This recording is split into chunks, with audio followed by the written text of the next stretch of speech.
Hi everyone, it's JoJo from Mojo Jojo Plants, and today we're going to go over a couple of tips for redating an undated planner. We are getting to the end of the year and we are all starting to try to make sense of our planners for 2025. Whether that means you are using a brand new planner for 2025 that is dated and you want to keep it as is, great. But maybe you didn't find a planner that you loved for 2025 with anything new that was coming out, but you might have some planners from some other releases, that were dated for a different year. You could redate them. I have a video that we just did up already for that. But this one we're going to focus on undated because we probably are coming close to Happy Planner should be releasing undated planners very, very soon. So there is still a chance to find a planner that you absolutely love, but it's undated. I personally really like undated planners because you can use them whenever. So say you find an undated planner that you like, you can buy it and then it could sit on your shelf for years, and then you can decide that you want to use that planner and then you can date it for whatever current year.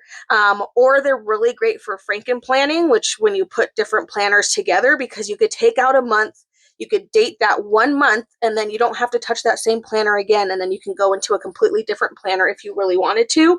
Undated planners are really good to have on handy to say you have your 2025 planner already, but you want to start using it now. You can go in with some undated plant pages, add them to the beginning of your 2025 planner, and then start using that planner right now by just having those pages in there. So there are a lot of great reasons to use an undated planner, but usually Happy Planner releases undated planners for winter release, which I'm guessing is coming up soon. And I like to buy undated planners. I have a couple on my shelves. For the reason I do patron spreads, so usually I'll use these planners for that. Or if I just want to practice making different things or testing products, whatever that is, I use these planners a lot for that, so I always grab a couple. But we're going to kind of go over how to date them because you're starting from scratch. I do have a video that I did last year, and I will link it down in the description below, and it's called the 28-day rule. Basically, there's like some things that you got to pay attention to when you are dating an undated planner, because when you open a brand new undated planner, you have your monthly, but then you have your weeks. So we have 1, 2, 3, 4, 5. Undated planners usually come with 5 weeks worth in each month. Not every single month is going to require you to use all 5 of those weeks. So you have to be paying attention when you're redating, or not redating, when you're dating that planner, because sometimes it might mean you need to pull out a week. So that way you're not having that in there, and that video goes into much more detail about that. Today I just want to show you a couple of tools that I like using when it comes to redating. Oh my gosh, I keep saying redating, just dating an undated planner, because it's just a blank slate. You can literally do whatever you want in here. And again, the perk of this is you could start it, maybe use it for 3 months, and then you could switch to a completely new planner, and then if you don't like that one, you could always come back to it and then just keep dating. And then however you want to date this, you can either date the whole planner at one time, which, yes, it's going to take a hot minute. I suggest like a movie, your favorite show, something that you can kind of just listen to, or playing music, but not necessarily pay complete attention to, and just sit down, have a relaxing evening, have some wine, have some snacks, and then redate your planner. Or you can just go ahead and date it 1 week at a time, 1 month at a time.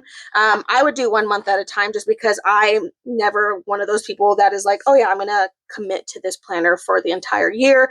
So 1 month at a time, kind of just make sure like you're sticking with that planner and not committing yourself for the rest of the time, because then you're just going to have to go in and then you're going to have to redate whatever you spent all that time dating on. So I recommend doing 1 month, but if you know this is like going to be your planner for the entire year, then by all means go through and date the whole thing. So we're going to kind of go over just a couple of tools that I like to have handy when it comes to dating an undated planner.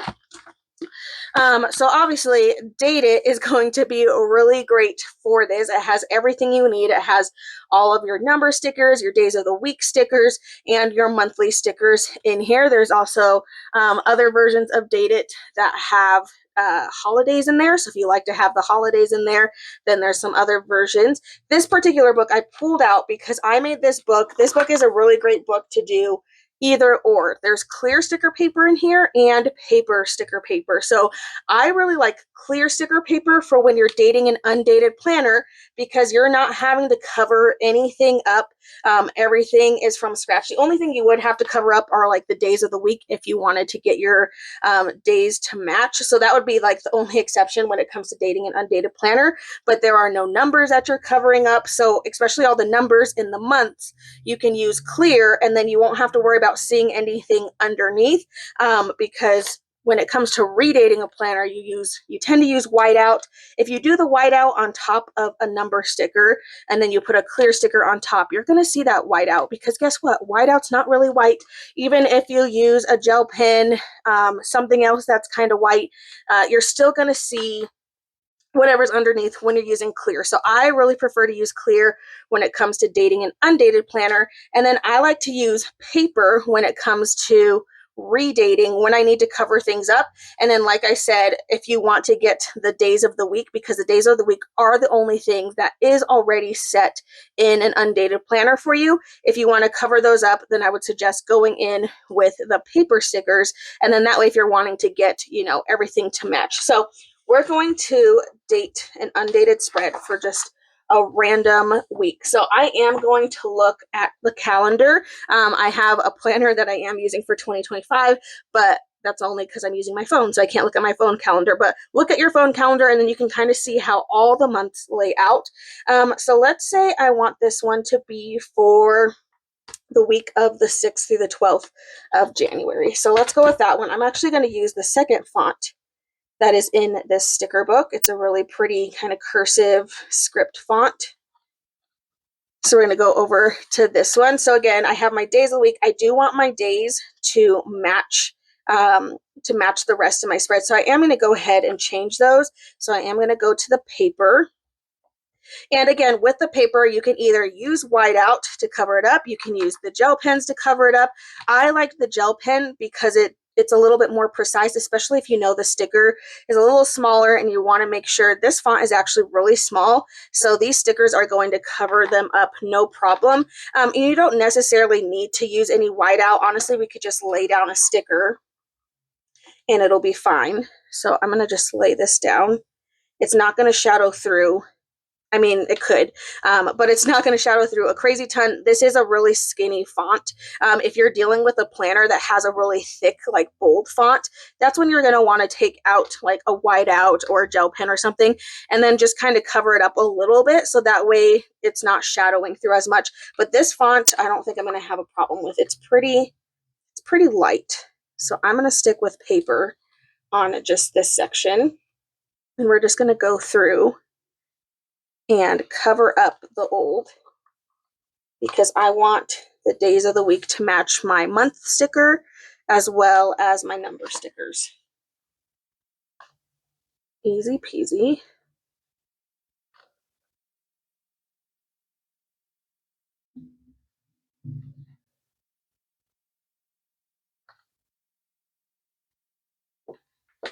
Okay, just like so. So all of my days of the week are covered up. Now we're going to go over to our number stickers. So we're going to go down. There we go. Number stickers. So we said we're doing the 6th through the 12th. So the 6th is on a Monday. I like to have needle nose tweezers, especially for clear sticker paper, because they are smaller stickers, especially when you start getting to these teeny tiny ones. Tweezers are going to be your friend, or an X-Acto knife, whatever you have, something that you can use to kind of get underneath the sticker and lift it up is going to be really helpful when it comes to these smaller stickers because they are a small size. So then we could just go through. Again, I'm using the tweezers to just lift underneath. And then we can just add the number sticker. So I'm just going to do that all the way across.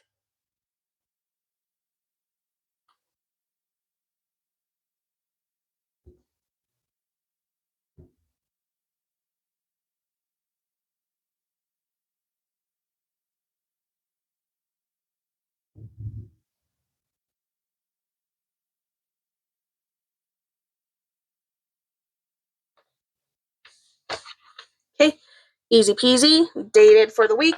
And then the last thing we have to do is just add our month sticker.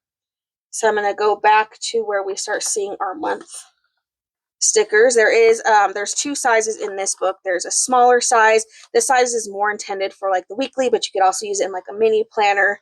And then we have a much bigger size, which is more sized for like the monthly spread. So we are doing this for January.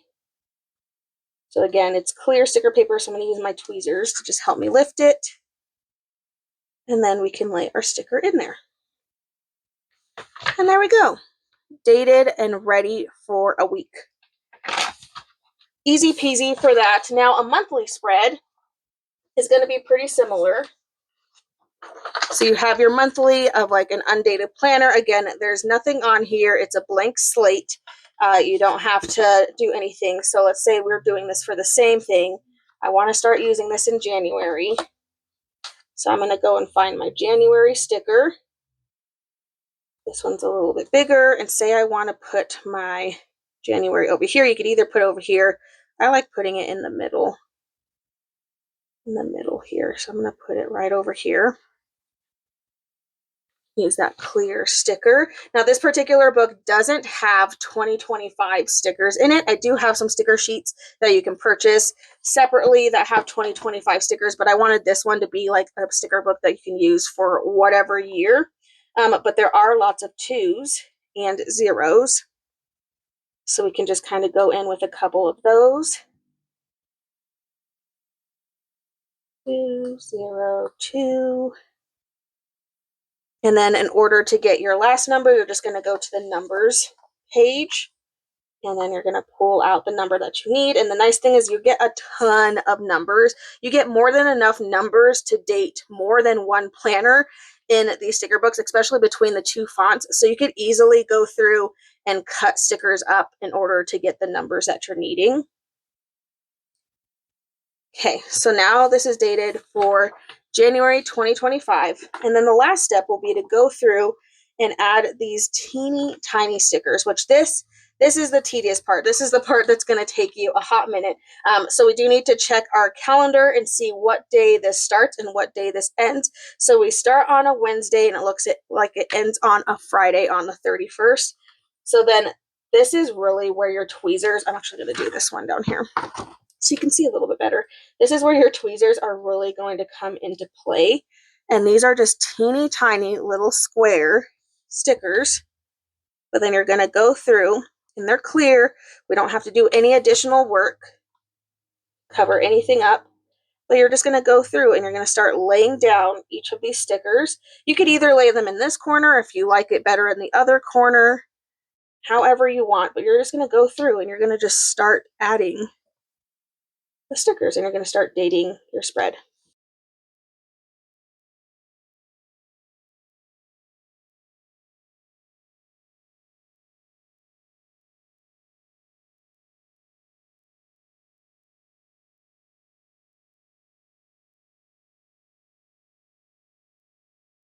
All right, there we go. So all nice and dated.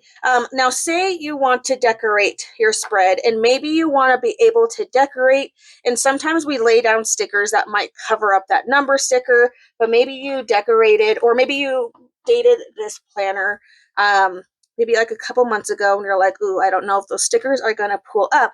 Another really helpful tool to have is some undo. I have just recently started using it. I've had this in my office for like over a year, and just like within the last like 2 or so months I actually started using it. And this stuff is a lightsaver. A lightsaver?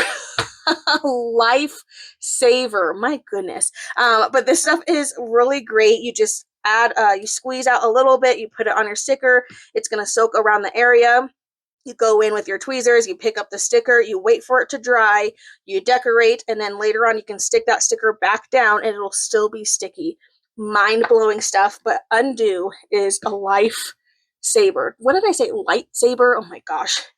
My brain, I was like, in my head, that was 100% right. That's not right. But super easy to redate, or not redate. Why do I keep wanting to say redate? To date a planner. Now, the last step you're going to do, and that you'll need to do, is you'll have your tabs, because your tabs don't have anything on them. They are blank. Now, in the instance that you might have a tab where it's on a color, you're not going to be able to see a clear sticker that has black writing on it. You're not going to be able to see that very well, but you will be able to see it on the white side. So you can go in. There are these little tab stickers, and you can add your little tab on that side. You can do the clear on the white side. And then because there is paper in the sticker book, you could do paper, and you could always color this, like maybe with a highlighter if you want to like make it match the divider a little bit better. But then you can put the sticker on your tab on the other side and use the white for the color option, because obviously clear with black is not going to show up on a very dark color. If the color is lighter, like it's like a light tan color, then by all means you could totally use the clear. But hopefully these just like little tips help you. Tweezers are going to be your best friend when it comes to these teeny tiny stickers for dating an undated planner. And then just making sure you're checking out your calendar and making sure that you're removing any weeks. Again, I will link that other video down below because I go into full detail on how to figure out if you need to remove a week from a spread, from the month of for a spread, so that way you don't have an additional week where you're not supposed to, because then it can get kind of confusing to date an undated planner because of those 5 weeks in there are sometimes there, and you don't always need those. So I'll link that video down below, as well as the other video for redating a dated planner. That way you kind of just have all those resources at your fingertips. But there we go, you guys. That is it. I so hope you guys enjoyed this video. If you did, please make sure to give a thumbs up and subscribe, and I hope I'll see you in my next one. Bye!